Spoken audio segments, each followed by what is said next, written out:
Sir, आज आप जननायक कर्पूरी ठाकुर जी के जयंती समारोह में आप नालंदा में पहुंचे हुए हैं, क्या कुछ आप कहना चाहेंगे?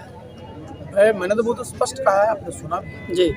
मैंने कहा है कि भाई देखिए, जननायक के जो आदर्श हैं, उनका आदर्श क्या था कि जो समाज का बिल्कुल सबसे वंचित तबका है, जो समाज के सबसे अंतिम छोर पर रहता है, उसको बिल्कुल विकास का सेंटर स्टेज पर है। और उससे ज़रूरी है कि जो वो समाज है आपस में सबसे पहले तो वो एकजुट रहे, कैसे आगे चलना है उस पर विचार करता रहे, और समाज में सामाजिक सद्भाव, सांप्रदायिक सौहार्द, एकजुटता भी बढ़े।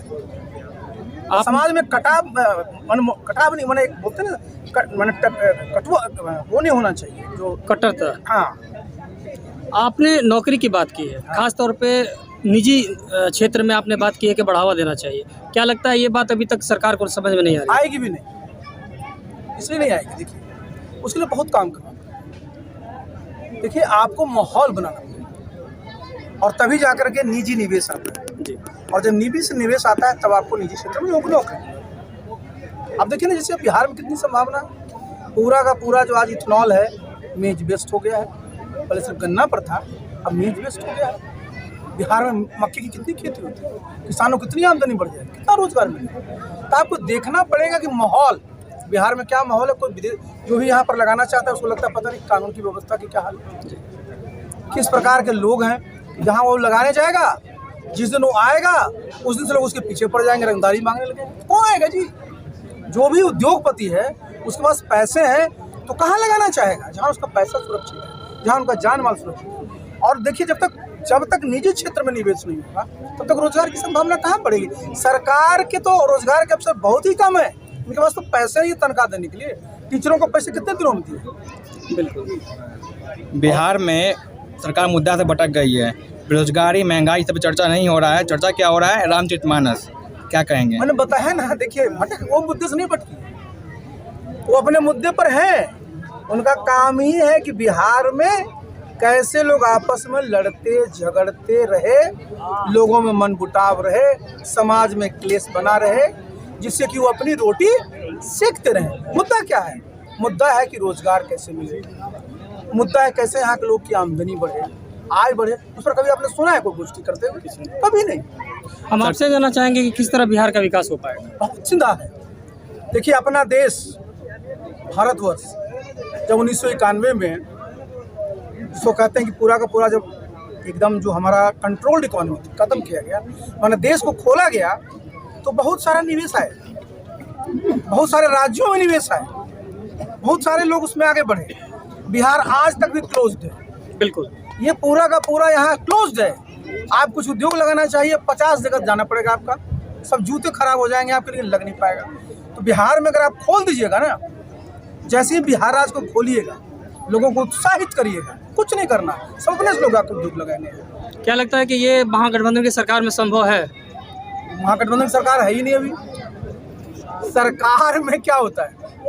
मुख्यमंत्री एक, उप मुख्यमंत्री एक, लेकिन ऐसा लगता है कितने मुख्यमंत्री, इधर ये बोलता है उधर वो बोलता है। यहाँ तो सरकार है ही नहीं जी, इनका गठबंधन टूट चुका है। सिर्फ देहात में जानते हैं बंटवारा होता है ना जी, तो भाई लोग बैठ कर तय कर लिया कि बंटवारा हो जाना, गोटी पड़ना बाकी है, कौन घर किसको मिले। कल महाराणा प्रताप के मंच से निर्दलीय एमएलसी का बयान आता है कि शिक्षा मंत्री हिजड़ा है। क्या कहेंगे? अब देखिए, मैं तो यही कहूँगा, एक एक शब्द जो है ना, देखिए, जो वाणी होती है, वाणी से ही मनुष्य को सब चीज़ प्राप्त होता है। आपको लोगों का सम्मान प्राप्त होगा, आप घृणा के और द्वेष के पात्र हो जाएंगे। तो वाणी पर जो है नियंत्रण रखना चाहिए, और जो इस तरह के अमर्यादित शब्द हैं उनका प्रयोग नहीं करना चाहिए। एक तरफ यहाँ आरसीपी सर के नेतृत्व में यहाँ कार्यक्रम हो रहा है, और एक तरफ पटना में सियासत के शीर्ष पर बैठे हुए लोग भी कार्यक्रम कर रहे हैं। मैं सिर्फ आपके माध्यम से एक बात कहना चाहता हूँ, कर्पूरी ठाकुर जी 2 बार मुख्यमंत्री हुए, और दोनों कार्यकाल मिला के मात्र 2.5 सालों का हुआ। तो 2.5 साल मात्र मुख्यमंत्री रह के कर्पूरी ठाकुर इस प्रदेश और देश में जननायक के रूप में जाने लगे। और 17 सालों से बिहार के सत्ता पर आप बैठे हुए हैं, कहते हैं हम कर्पूरी ठाकुर के शिष्य हैं और उनके विचारों पर चलने वाले हैं। तो 17 जहाँ 2.5 साल में वो जननायक बन गए, वहाँ 17 सालों में माननीय मुख्यमंत्री जी आप क्या बने? आप तो पलटू कुमार बन गए।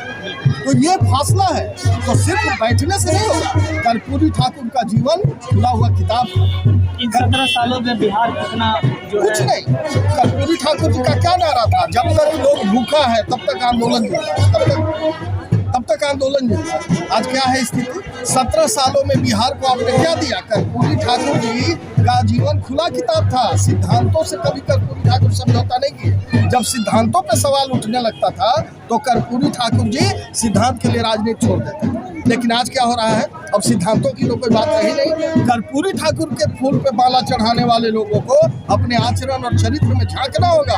आपने सिद्धांतों से समझौता करके कर्पूरी ठाकुर की आत्मा को दुखी किया है। आपको कर्पूरी ठाकुर की जयंती बनाने का और उनके चित्र पे पुष्प चढ़ाने का कोई मतलब नहीं है।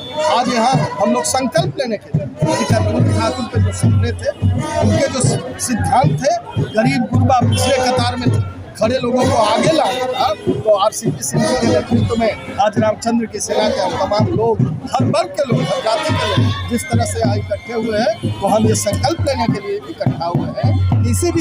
इसी नालंदा की धरती के एक बेटा ने कर्पूरी ठाकुर के विचारों को ठगने का काम किया, विश्वासघात करने का काम किया। अब इसी नालंदा की धरती का एक बेटा RCP सिंह उन सबको को आगे बढ़ाएंगे और उनके पीछे संपूर्ण बिहार के लोग पूरी मजबूती से। आप क्या कहना चाहेंगे सर? आप भैया बोलिए रहे, देखिए रहे, और आज का जो समर्थन जो दिखे, जल्द से लाभ जो देखे, इससे आपको पता कर रहा है कि इसके बारे में क्या होगा। क्या लगता है कि आगामी चुनाव के समय बदलाव होगा और एक विकास की तरफ बिहार बढ़ेगा? ये निश्चित तौर से सोचना ही नहीं है कि बदलाव ना होगा, बदलाव होगा और विकास की तरफ भी बढ़ेगा। आप क्या कहेंगे सर?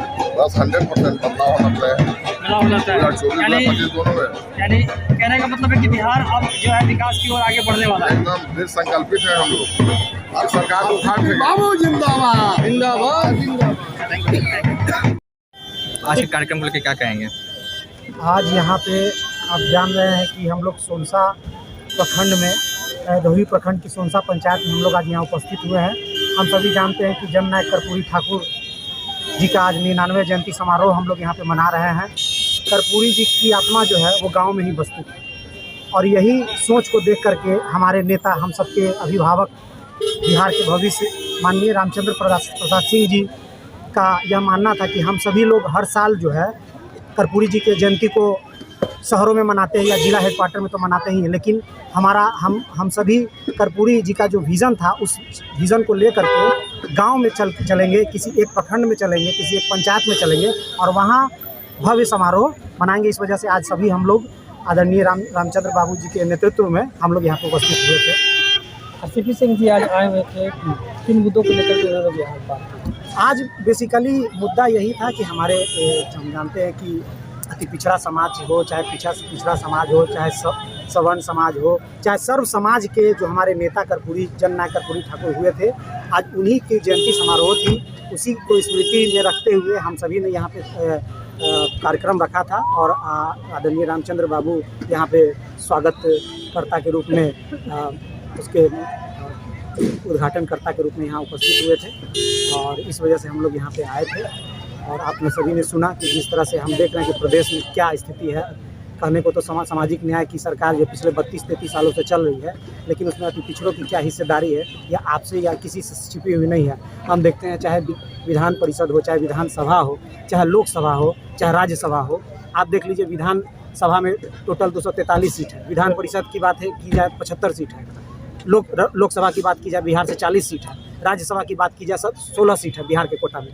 लेकिन आप ये बता दीजिए कि 113 जातियों में 90 से 95 जातियाँ अति पिछड़ा समाज के ऐसे हैं जिनका एक भी प्रतिनिधित्व नहीं है। आप नगण्य नहीं बल्कि शून्य है। कई जातियाँ तो ऐसी हैं कि जिनका आज तक आज़ादी के बाद से 76 वर्ष होने के बाद भी उनको एक भी सीट नसीब नहीं हुआ। आप किस तरह से आपको लगता है कि इनका उत्थान किया जा सकता है? इसका उत्थान तभी किया जा सकता है जब हमारा बिहार जो है नीतीश मुक्त बिहार बनेगा। ये जो दोनों भाइयों की सरकार चल रही है, जो सामाजिक न्याय की सरकार का जो ढिंढोरा ये पीटते हैं, आप समझ लीजिए कि आज के समय में शराबबंदी की आप बात कीजिएगा, हमारे नेता बोल रहे थे शराबबंदी के नाम पर किसके साथ सबसे ज़्यादा अत्याचार किया जा रहा है। आप चले जाइए जेलों में जाकर के सामाजिक सर्वेक्षण कीजिएगा तो आपको समझ में आएगा कि 90 से 95% हमारे महादलित समाज के लोग हैं या अति पिछड़ा समाज के लोग हैं, उनके गरीब गुरबा लोगों को बंद किया जा रहा है। बड़ी मछलियाँ तो बच जा रही हैं। आज जमीन की सर्वे की बात की जाती है।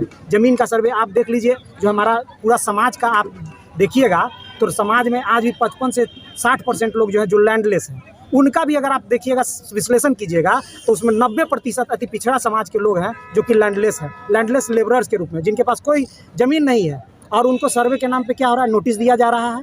जनता को आज जयंती के अवसर पर क्या संदेश देना चाहिए? जनता को हम यही, हमारे माननीय रामचंद्र बाबू जी के सौजन्य से, उनके विज़न से हमने जो प्रेरणा ली है, मैं उस प्रेरणा से यही संदेश देना चाहूँगा कि हम सभी को जननायक कर्पूरी ठाकुर जी जिस मुहिम को लेकर के चले थे, उन्होंने जो सपना देखा था, हम जानते हैं कि उनके सपना को किस तरह से